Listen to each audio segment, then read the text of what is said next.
Good morning. I hope you're all doing well. We are now going to make up for the two Amudim that I did not record after Yom Tov. I sincerely apologize. I really tried very hard to record as soon as Shabbos or Yom Tov is over.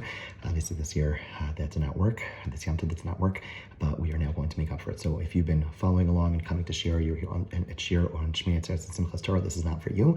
But for those of you who missed it, here we go. We're on 44A4 or Mem Daled Amud Aleph on the bottom of the Amud, and we've been discussing, or prior to this, the Gemara was discussing how Rav Yochanan learned from the word mishras that if there is a combination of wine and bread, and together between the both of them it equals exais. Even though the nazir is allowed to have bread, there's no problem with bread, but together the wine and the bread together equal exais.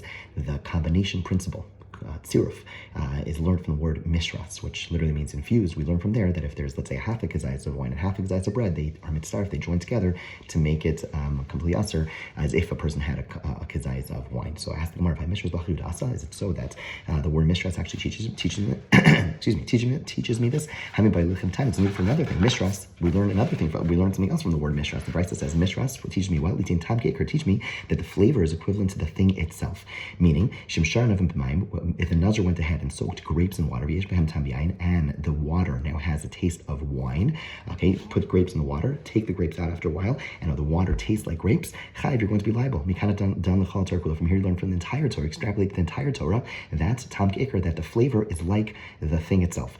And now the Gemara is going to show how we could easily learn from Nazir, because Nazir is so lenient, we can learn to other principles. So for example, the prohibition of Nazir is not an eternal or permanent prohibition. Nazir normally, a typical Naziris lasts for 30 days. A person can say, like, oh, I want to be a Nazir for a year. Okay, it lasts for a year, but eventually it ends. Ve'eni suris or not. The prohibition is not a prohibition against benefit. The prohibition is only against eating. V'yesh hatuli surah. And there's also a way of being released from the prohibition. Let's say a person accepts upon themselves to be a Nazir, and then they go to a rabbi and they say, I really didn't realize what I was doing, or whatever, etc., etc. You could be mashal, you could be shoel on the neder. Through that, whatever, there's different fashions how you could get out of it, but the bottom line is you could get out of it. So let's contrast that. Kilayim, let's say something like kilayim, which is you have grain and you have vines together. Shisuras or there, the prohibition is permanent. There's no way of getting around it. It's asur, it's always going to be asur. Shisuras or not. And the prohibition is not only against eating, but it's against benefiting as well. Ve'ein hatzu l'surah, and there's no way of releasing the prohibition. For sure, we should make flavor like the substance itself. And so too with arla. Arla is, again, the first 3 years. And there, although it's not isur olam, because after 3 years the food is permitted, the fruit that generate from the tree after 3 years are going to be permitted, but the point is that at least in 2 ways it's more chamer, it's more stringent than Nazir. So the bottom line is we're pointing out that Nazir is the most lenient of things, and yet we say tam keker. So from there we learn to all the entire Torah.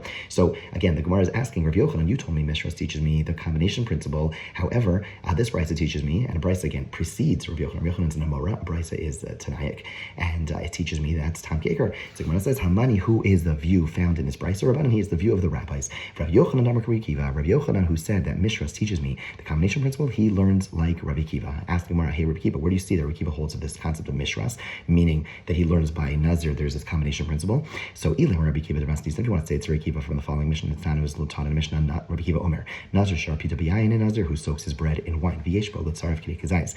And there is enough to combine to make an olive's volume, make kazayis of wine. Chayv, are going to be chayv. So end quote. So the Gemara says, maybe that statement said the Nazir soaks his bread in wine, and presumably we're talking about where there's now not enough wine on its own, it's come together with the bread, it equals a kazayas, that's where you're going to be chayv. Says the Gemara, who says that it's actually a combination of bread and wine? Maybe the wine itself is going to be enough. If you want to say, if there's enough wine in this bread, then what would be the novelty? We know that if a Nazir has wine, he's going to be chayv. So what would be the novelty of saying just because it's in bread? The Gemara says, no, how much wine? There is still a novelty. That what?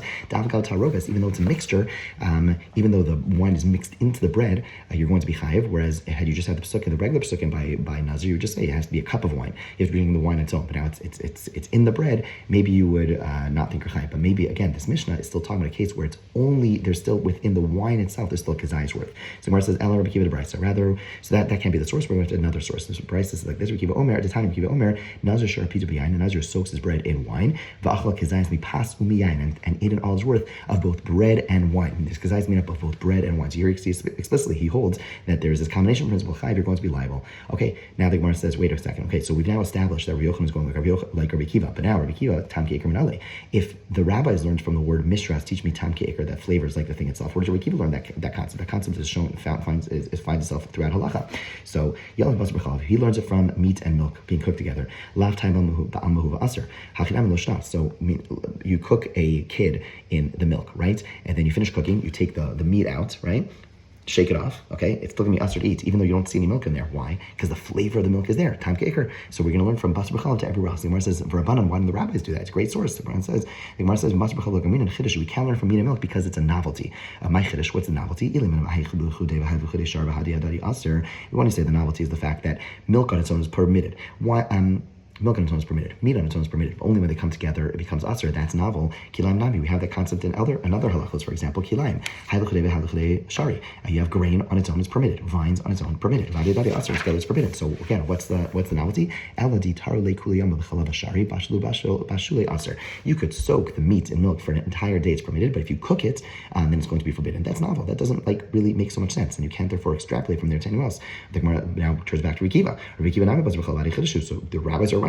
Now, Bas B'chalav is a novelty. So how do we learn Tam Ke'ikr to everywhere else? The Gemara says, he learns it from the missions from a non-Jew's utensils. What that means is if you go ahead and go to a store and buy secondhand utensils from a non-Jew, you can't do so. The food that gets cooked in there is going to be usher. Why? Because there's flavor trapped in the walls, even though the food is not there. So what's there? Tam, flavor, Ke'ikr. It's like the thing itself is there. So, so too, just like by Gulei Nachrim, Torah tells us you can't use their dishes, so too it's going to be true for every other place where you have flavor. So where it says, Rabbanan, what about the rabbis? Why don't they learn from there? Gulei Nachrim, they hold this novelty. Because normally, when you have forbidden substances, after 24 hours, the flavor spoils, and normally it's not going to create a prohibition. We learn from Nevela. Okay, that's the source of this. And here we learn from Nevela, meaning that Nevela, after 24 hours after it dies, it no longer has the full-fledged status of Nevela. Okay, but the point is that's the sort that no Tam is normally permitted. Yet over here, when you buy utensils, the Torah tells us when they, after the war against Midian, they took the utensils of non-Jews, they had to kasher them. Presumably it's after 24 hours. So the point is that it's a novelty. Normally flavor gets lost, gets spoiled after 24 hours. And here, by the flavor of non-Jews items, it's not. So we can't use this as a source for Tam Ke'ikr. So the Gemara says, Rabbi Kiva. What about Rabbi Kiva? Well, if the rabbis are making good points, Rabbi Kiva, who says that the Torah only forbade a pot used that day. Meaning when the Torah says that when you wage war against Minyanim and you have you have to kasher the items, it was only talking about things which are done for a day, and if it's done for the day, there's no spoiling of the flavor because it's within 24 hours. Rabbanan, okay, let's go back to the rabbis. If they are going to line themselves with the view of Rav Chia, the son of Rav Huna, who says that it was only for the utensils that were used for that day, so